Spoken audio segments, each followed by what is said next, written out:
Geometrical isomerism का आज मेरा तीसरा वीडियो है।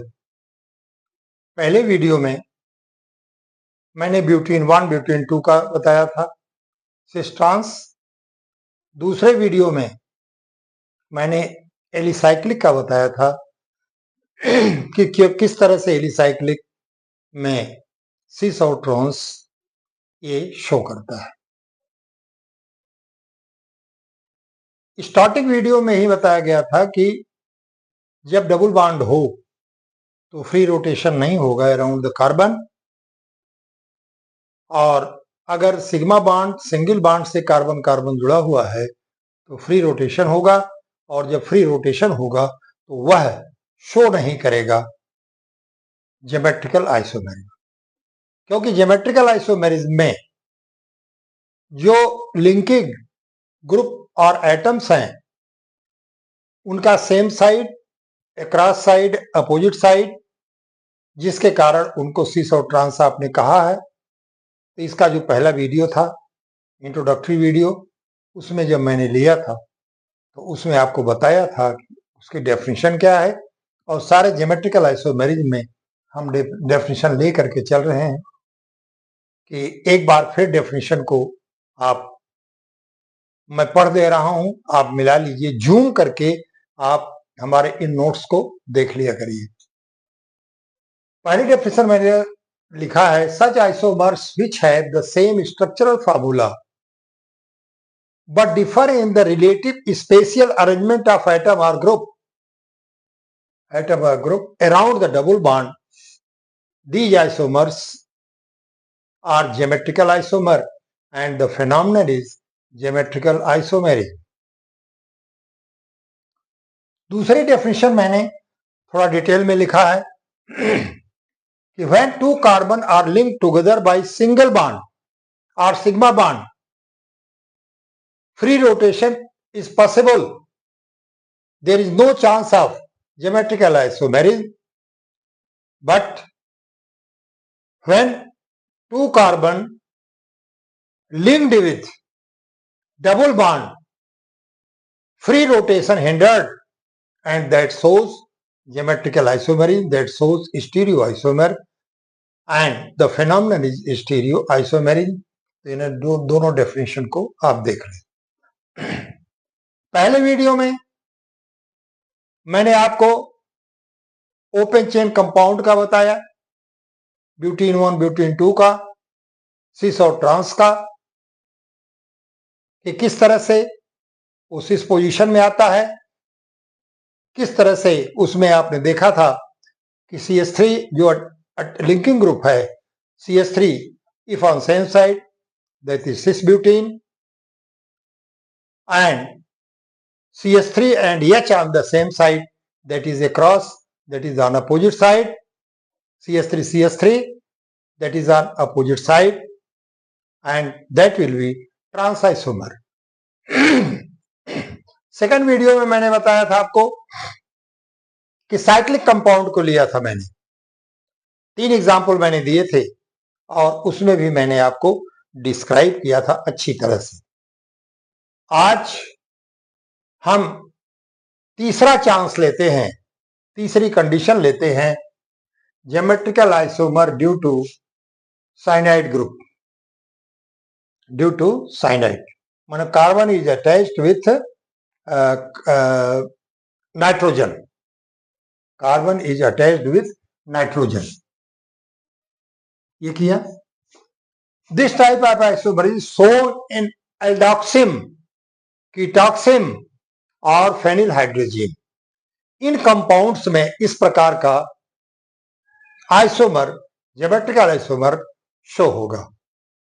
पहला एग्जांपल लिया, the compound which contain C double bond N, hence free rotation is not possible.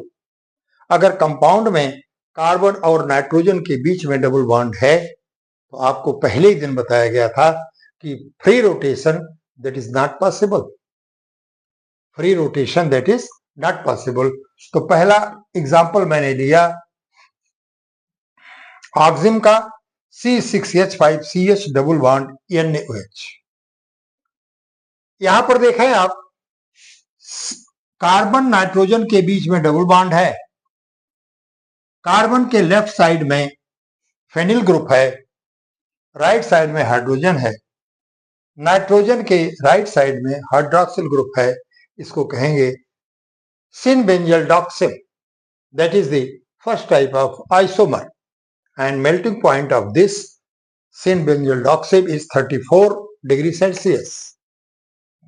दूसरा देखिए C6H5 और OH carbon nitrogen double bond के एक साइड में है, हाइड्रोजन है, तो that is the anti position, that is anti benzaldoxime and melting point 128 to 130 degree Celsius.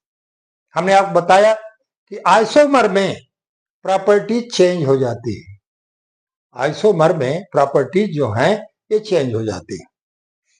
Second दिया मैंने एजोबेंजीन का, नाइट्रोजन को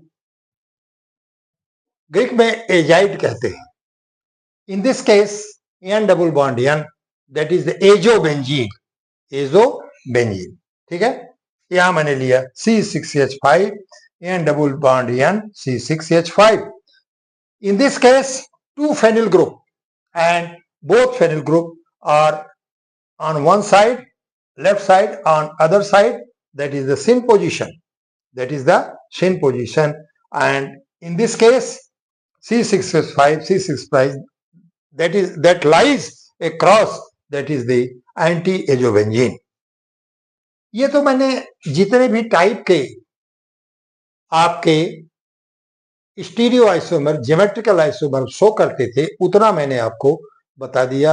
अब इससे ज्यादा और कंडीशन नहीं आती। आज हम आपको बताएंगे कि ज्योमेट्रिकल आइसोमेरिज्म की क्या कंडीशन होनी चाहिए। हमेशा बताया है, वैसे आज मैंने टेबलेट कर दिया कंडीशन फॉर ज्योमेट्रिकल आइसोमेरिज्म। हमेशा याद रखिएगा, मॉलिक्यूल में carbon carbon double bond, carbon nitrogen double bond, nitrogen nitrogen double bond होना आवश्यक है, क्योंकि जब तक डबल बॉन्ड नहीं होगा तब तक ये कंडीशन ज्योमेट्रिकल आइसोमेरिज्म की नहीं आएगी। लिखा है मैंने, the molecule must contain C double bond C, C double bond N, N double bond N। अब क्या होगा, कोई पूछे कि आखिर क्या जरूरत है इसकी, तो आप क्या कहेंगे, free rotation is not possible in this case, free rotation is not possible in this case. अगर फ्री रोटेशन होगा that will not show geometrical isomerism. लिख दिया है मैंने, about which there is no free rotation.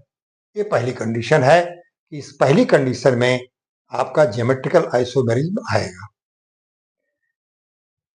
फिर लिखा मैंने, each of the doubly bonded carbon atom must be attached to two different atom और ग्रुप। माने जो दो दो कार्बन आपस में डबल बॉन्ड से जुड़े हुए हैं उसमें दो डिफरेंट ग्रुप का अटैचमेंट आवश्यक है, तभी वो सी सौ ट्रांस शो करेगा, नहीं तो नहीं करेगा।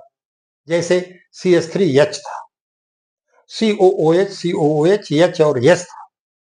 तो इस तरह से जो डबली bonded carbon atom must be linked with to different group और एटम, और ये दो कंडीशन है तभी ज्योमेट्रिकल आइसोमेरिज्म शो करेगा। इस तरह से आइसोमेरिज्म के आज 12वें वीडियो में मैंने टोटल आइसोमेरिज्म का टोटल 12 वीडियो डाला है आज तक। अब 13वां वीडियो जो पड़ेगा वो E और Z होगा, क्योंकि ऐसे भी कंपाउंड आएंगे जिसमें कि सिस और ट्रांस जो की पॉसिबिलिटी नहीं है, तब हम उसको EZRS कॉन्फ़िगरेशन से शो करेंगे। तो इस तरह से आज हमारा सिस ट्रांस आइसोमेरिज्म ये समाप्त हुआ। एक चीज हमने बराबर आपको बताया है कि आपको जो डाउट्स हैं उन डाउट्स को आप क्लियर करिए, क्योंकि एक दिन मैं डाउट का क्लास लूंगा लेकिन किसी का कोई डाउट आता नहीं। हमारा व्हाट्सएप नंबर है 8808802338। ये हमारा व्हाट्सएप नंबर है। आप इस व्हाट्सएप नंबर पर अपने कमेंट दे सकते हैं, और जब आप कमेंट देंगे तो निश्चित रूप से आई विल सेटिस्फाई यू।